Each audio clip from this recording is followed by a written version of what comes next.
All right. So what the heck is a linked list? I want to take things that you already know, okay, and I want to put them together to describe what a linked list is. And then if we have time at the end, I'll go over some bonus stuff, which I think is fun.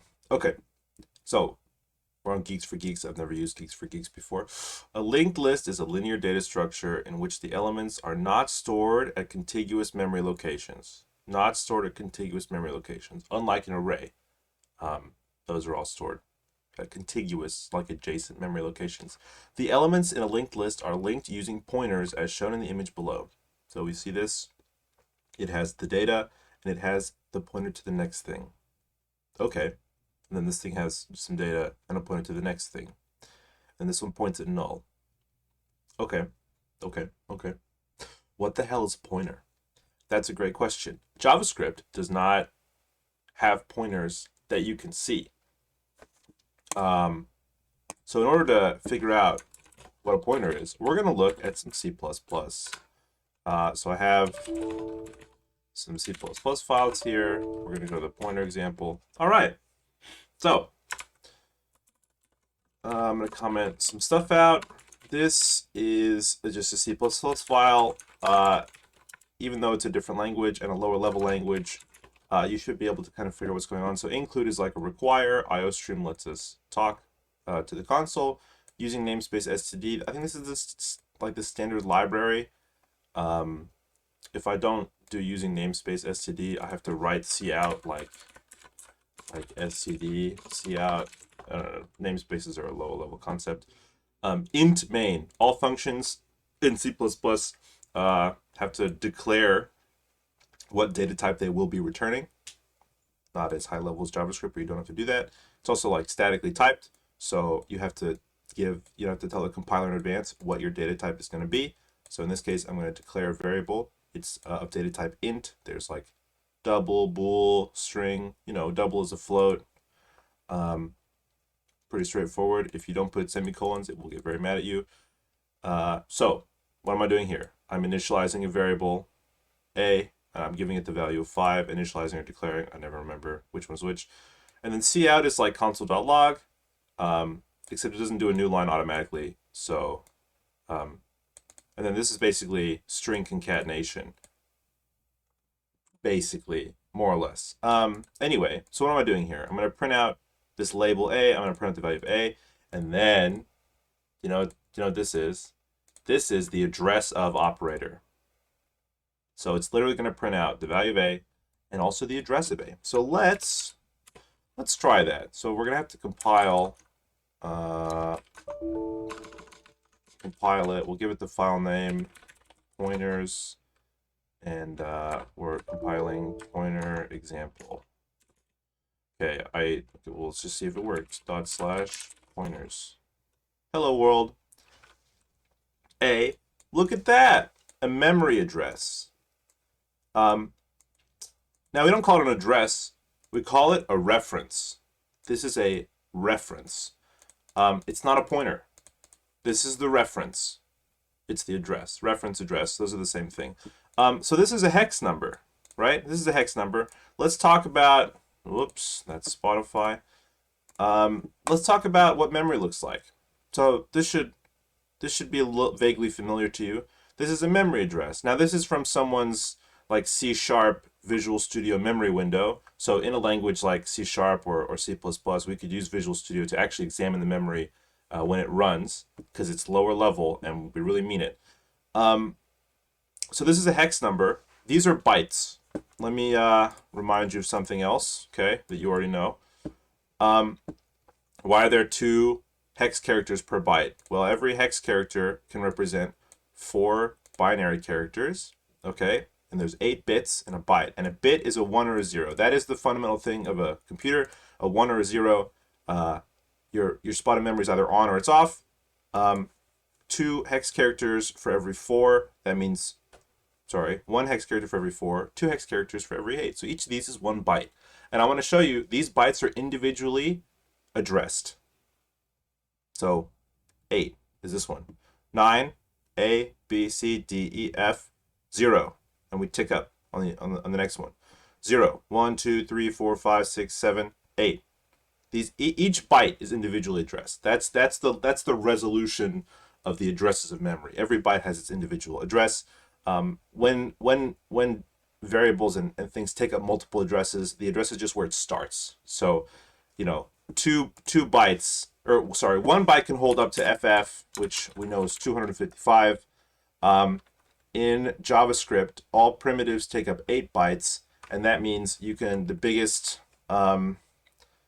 number you can have just straight regular int wise, which is not to say like a floating point number where it has 2 parts. It has like your significant figures and then your exponent, like 1.5 times 10 to the whatever, so that the 10 to the whatever is your exponent. So obviously that can get much bigger than a regular number, which counts up regularly. But even an 8-byte regular number can go up to 2 to the 64 minus 1, which is 2 to the 64 minus 1. It's, okay, 1.8 times 10 to the 19. Okay, it's huge. So anyway, and this is 8 bytes across. So if you have a number that fills up this whole thing, that's how big it can get.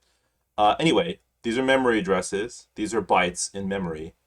What these really represent is binary, but reading huge chunks of binary, man, it's like hard to read, right? This is actually a lot easier to read. 1A, like you can actually start to recognize what values these are, and some people do when they spend a lot of time reverse engineering, working in binary files. Okay, so that's a memory address. Those are bytes. That's fine. Okay, great. What the heck is a pointer? So I'm gonna uncomment the rest of my C++ file here. Let's ignore C for now. Don't worry about C. I'm going to declare another variable, and this variable is holding the reference of A. It's holding the address of A. It's called B. It has a data type int, we can see that, and it has this character. B is a pointer. B is a variable that holds a reference. It has its own reference. We could print out also the address of C. So we'll do that. The address of C, or sorry, the address of B. Excuse me. B is a pointer. So we're going to recompile this. Oops. Then we just run pointers. It's a binary file, and so we can just execute binary files. So // is just where we are currently, and pointers is the file name, and we can just run that in bash because it's binary. And I'll show you what it actually looks like at the end. That's one of the bonus things. Okay, so let's see what we've got going on here. Don't worry about this stuff down here. Well, we can worry up to here. Okay, so A is 5. Great. The address of A is this. B is a pointer, and it's holding an address. Just to show you that B has its own address, and they're very close, One is at DC and one is at E0, and otherwise this block is the same, right? Like all that's the same, right? So I like to think of memory, like say in your heap, as basically a football stadium, okay? JavaScript has 512 megabytes in its heap by default, okay? So 512 million bytes, right? 512 million individual memory addresses. It's a very big stadium, but this is like your section, and then like your row number, and then like your seat, okay? So it's an address like that. So anyway, B is a pointer. It's holding an address. We can use this star operator, which is the kind of the inverse of this and. This is the dereference operator. So that if you hand this operator an address, what it returns is the value stored there. And so just to show you that they are totally the inverse, if you say, hey, what is being held at the address of A? Well, it's the same as A, right? What's being held at the address of A. Like, obviously, that's right. Yeah. But just to show you, that's how it works. Okay, it does work that way. All right. So B is a pointer. It has its own memory address, but what it's holding is another memory address instead of like just a regular value. Like A has a memory address, and inside that memory address is the value 5 in binary. But at the memory address of B, what's being held is another memory address, the memory address of A. And so there's something else that I want to point out here. No pun intended. I'm so sorry. Anyway, something that I want to point out here. I changed the value of A here. I say, let's make A 100 now. And then I print out the new value of A and the value of B and also the dereference of B. And so I set A to be 100. I want to point out something. B has not changed. B has not changed. We have not changed the pointer. But what is being referenced, what is the dereference of this pointer, the value inside this address has changed. Let me say it one more time. So the pointer has not changed. Like in memory, B has an address, and at this address is this address. However, if we access what B is pointing to, that has changed. Okay? That's an important concept. Let me see what I was going to talk about next. Okay, passing by reference and passing by value. So, in C++, I have another file here. It's functions. So we're going to open functions. We have another file, and again, this should be mostly legible to you. We talked about this stuff. We have we declare a function up here. It's outside of main. In JavaScript, you can do it, all at once. You don't even have to declare main. It's a higher level language. You don't have to worry about that kind of thing. So we have int, add to num, int a, int b, a is equal to a plus b, return a. Okay, so it adds the second number to the first number, and then returns the first number. So in main, I give it some variables, 5 and 10, and we're going to print out the value of 5 before and after this, because 5 is going to be this first one. And so what do we think is going to happen? In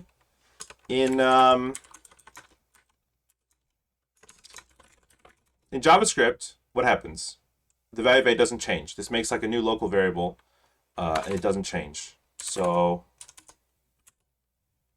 that is not how you... Ooh.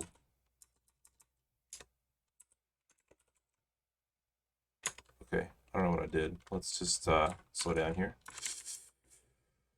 I need the functions example. Okay, function. So, do we expect the value of C to change? If this is JavaScript style, it won't. However, in C++, we can do what's called passing by reference instead of passing by value. So JavaScript, as we know, passes primitives by value, always. In C++, we can pass things by value or by reference. And when we pass by reference, like we do with objects in JavaScript always, it will change. It will change. Because we haven't passed just the value of 5. We've passed actually its address. And so we're using the reference to that value in our function itself. So again, I mean, these are concepts you've seen before. In JavaScript, we pass all objects by reference and all primitives by value. That's a rule you just need to know, and it'll make more sense in a second. So we can pass things by reference. We can also pass by pointer, which just lets you reassign the pointer itself, and also lets you pass the null pointer, which is a pointer to nothing, right? The pointer to null. Anyway, that's if we put that character here, that makes this pass by reference. Isn't that cool? We have the choice. Now, in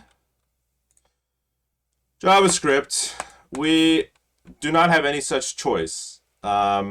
So what do I want to show you? Let's just start out with a quick example here. We don't need any of this.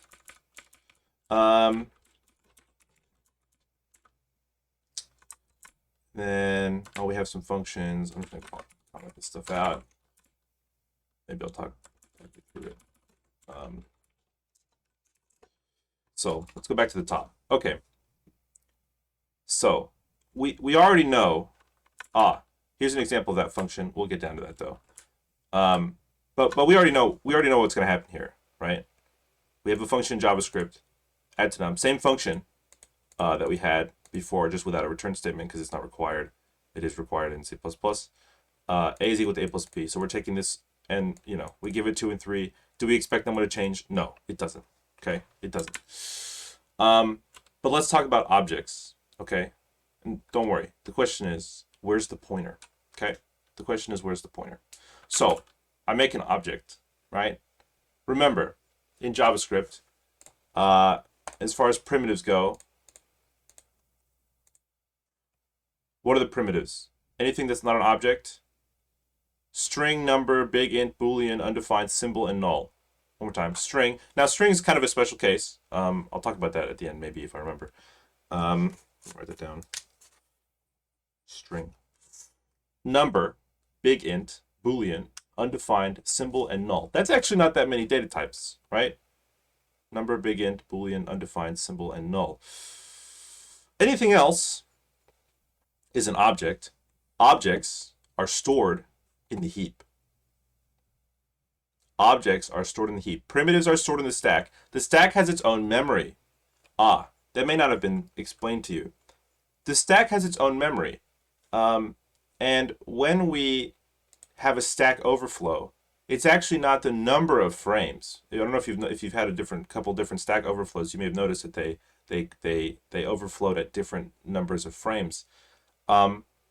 Every stack takes up a certain amount of memory, and someone has gone through and done some experimentation on this. I don't know if this is true, but I think it is. And they've figured out, all primitives take up 8 bytes. We knew that already. Every frame actually takes up 64 bytes, and you actually only have less than a megabyte of memory in the stack. Because so the stack is really small, right? Less than 1 megabyte for total storage in the stack. And if we add objects, those don't actually change the number of stacks before we crash because objects are stored in the heap and not the stack. And remember, like everything is an object, right? Even your functions are objects, technically. So the point of this is primitives are stored in the stack because they have a fixed memory size. And so the stack can be very, very efficient. It doesn't have to dynamically allocate memory, which at an operating system level is very complicated and expensive. It can just like crunch numbers in the stack. So only primitives get stored in the stack. Primitives can also be stored in the heap if they're like inside an object. But anyway, primitives get stored in the stack. Objects get stored in the heap. Okay, why does that matter? Well, okay. Let's make an object. And let's assign it to the variable a. And if we log a, we're going to see a key, a value, right? And then I define b as also being equal to a, and c as also being equal to b, and d also being equal to c. And then I console log all of them. So let's just see what happens. That's a lot of stuff. Let's go ahead and clear that out. Node, object, bars, or pointers. Okay, we console log A, and then we also console log A, B, C, and D. Okay, great. What happens if I add a key to A? What's going to happen? What do you think is going to happen? Is it going to add to just A? No. It's going to add to all of them. Let me point something out to you. There's not 4 copies of this object. There's only one object. And in fact, not even A is holding it. Okay? Objects in JavaScript are stored in the heap. When we make this object, like before it even gets assigned, right? Like we could just have this declaration floating in space. I'm pretty sure that's fine. Like I'm pretty sure, well, A is not defined. Okay. let A object, hello, node object bars of pointers. It doesn't have another key. Anyway, but are you seeing that like the error is not being thrown on this object? Like we can just make an object. And when we do that, this is like shorthand for saying like new object, right? So we're constructing an object. We're making it, before we even assign it anywhere, we create the object and put it in the heap. So this object is in the heap before we assign it. And then what we assign to A is not the value of the object, it's its reference. A is a pointer. B is a pointer, C is a pointer, D is a pointer. They are independent variables. They all have their own memory addresses, but they all hold the same thing, and that's a reference to this object. It's the address of that object in the heap. All variables that hold objects in JavaScript are pointers. All variables that hold objects in JavaScript are pointers. They don't actually hold the object. JavaScript is a high-level language, so it kind of abstracts this away. You would never know this, right? Just like developing Java, you think, oh, A is holding this object. But as we can see, you know, if I change any of them, okay, I can say D dot key2 is equal to hello. Node object bars pointers. It adds it to every single one of them. Here's the first one, here's the second one, here's the third one, and here's the fourth one. It doesn't matter which one we modify it from. These are all these are pointers, and they're all pointing at the same thing. And so we know this in other ways. So let's clean that up, and we'll clean that up. So let's just like poke through the rest of this real quick. Obviously, we know that if we try to do the same thing in JavaScript with like with primitives, right? So E is equal to 5, F is equal to E, G is equal to F. We log the three of these, and then we change E. We're only going to change E. We're not going to change F and G because they're just storing the primitive value. So we can just check that real quick. Didn't save my changes. 555, 10, 5, 5. Okay, we understand that that's working correctly. We also understand already, I don't know if you remember that the next value was a 2 because we try to do this thing the way we did in C++. Primitives are always passed by value, so what the value is and not the reference of it. So you try to do this, it will not reassign the value of A because we've passed it by value. We know that already. However, what we know is that objects in functions are passed by reference. So if we have a function which is add to an object, we have the object, and we have the key and a value. And if we say the key of this object becomes a new value, if we make an object and then we run this function, will this have been added when we did it in the thing? We know what the answer is. All objects are passed by reference. Yes, it will be added to the thing. So I can add another, add more. Anyway, so the point is all variables that hold objects are pointers. Let's go look at our linked list now. We know enough to tackle a linked list. So I want to just comment this stuff out because we'll get to it. This thing at the end is really cool. So I'll give that its own. Okay, all right. Give that its own comment that we'll do later. Okay, so something that I want to point out is like we did our linked list implementation, so this should look familiar. We did this a couple of times, right? We made a linked list object that holds nodes, and it has a head and a length, and that's some of the staff may disagree with me about this. It's basically a wrapper. It's like a handler. It provides you an interface for dealing with this whole thing, right? And the wrapper is kind of like the string wrapper functions. Okay, so let's talk about strings for a second. Strings are primitives, right? But then if you do some experimentation in JavaScript, you'll find out that there's like not really a limit to how long strings can be. So I've seen people with like gigabyte long strings, right? You can put like the whole dictionary in a string. How on earth is that a primitive? Well, JavaScript is not a language so much as it is a specification. ECMAScript. It's a specification. If you read it, it doesn't look like the JavaScript that we write, because it just says what things need to do, but it doesn't have like syntax. It just like explains logically what things need to do. And so, like all the different browsers, well, many things are running Chromium, but like Firefox has its own JavaScript engine. So what it actually does under the hood is different, because JavaScript is a high-level language that just needs to do certain things in a certain way with its interface. But underneath, the different browser companies can make it do whatever they want. And so they can do lots of optimizations. And so strings are interesting because they are, by the spec, required to behave like primitives. But hang on a second. We can call string.length, and primitives don't have methods. So how does that work? Well, when you call string.length, what the spec requires, I believe, is that it makes a wrapper object for the string. That's the string object. You may have seen that there's like a string primitive and a string object. It makes a string object with that length method, and it returns the length method, and then it discards the object when it's done.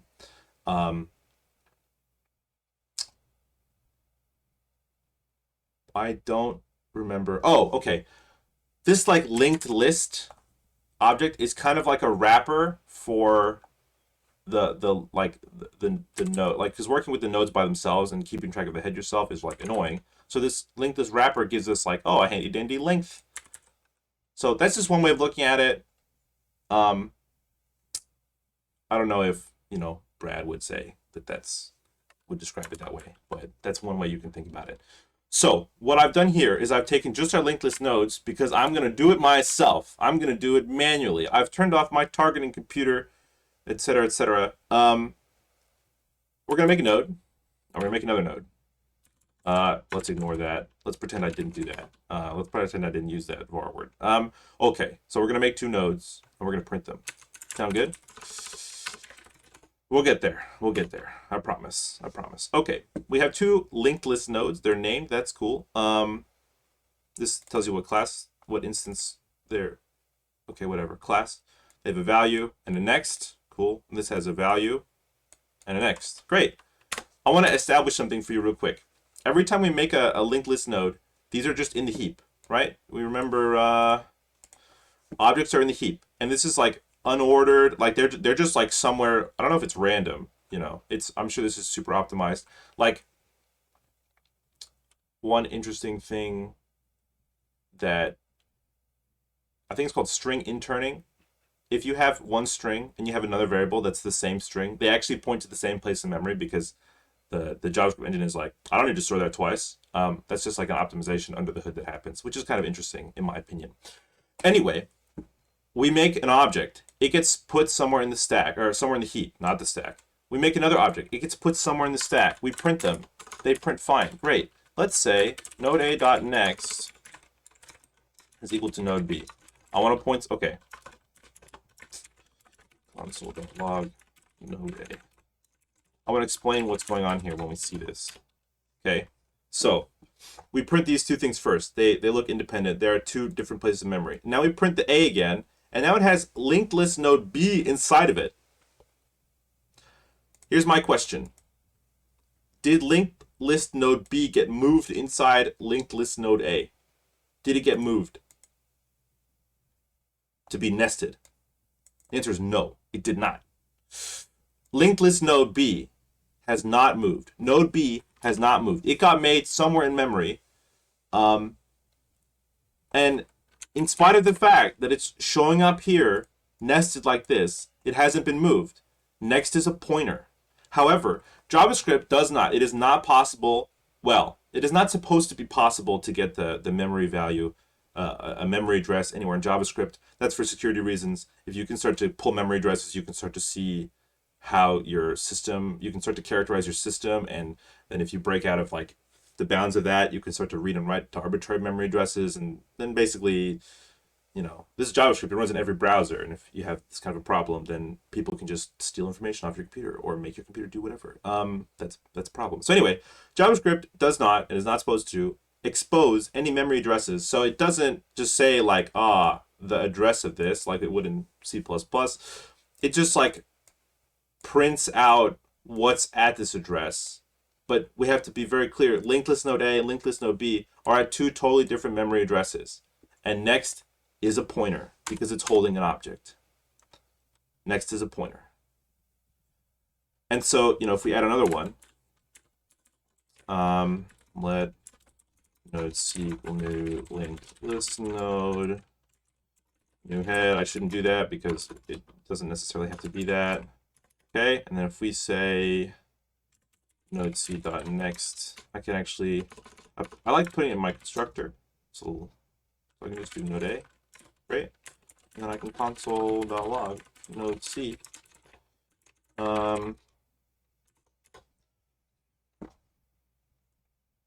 And now we have it nested 3 times.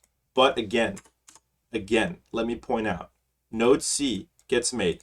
Before we even, like, node C is a pointer. This variable, node C, that's a pointer. When we say new linked list node, something gets made in the heap, and then node C gets assigned the reference. So node C is a pointer. Anyway, when we print this pointer, JavaScript doesn't let us print the pointer. It goes and gets the thing that's at the pointer, and it does that every time it hits a pointer because it doesn't want to expose memory. It's just not allowed to do that. Okay. Does it make sense now what a linked list is? If we go back to the graphic, can you see now? Oh, it's 9:59. It's time to start class. Can you see now that we have the data and we have a pointer to the next one, and that these are in, not in contiguous memory locations. These are just all over the heap, and the next is a pointer. And now we know what pointers are. Does that make sense? Because it's 9:59, and I think I like this video, I'm going to upload this as it is, and then I'll talk about the bonus stuff in another video. All right, here we go.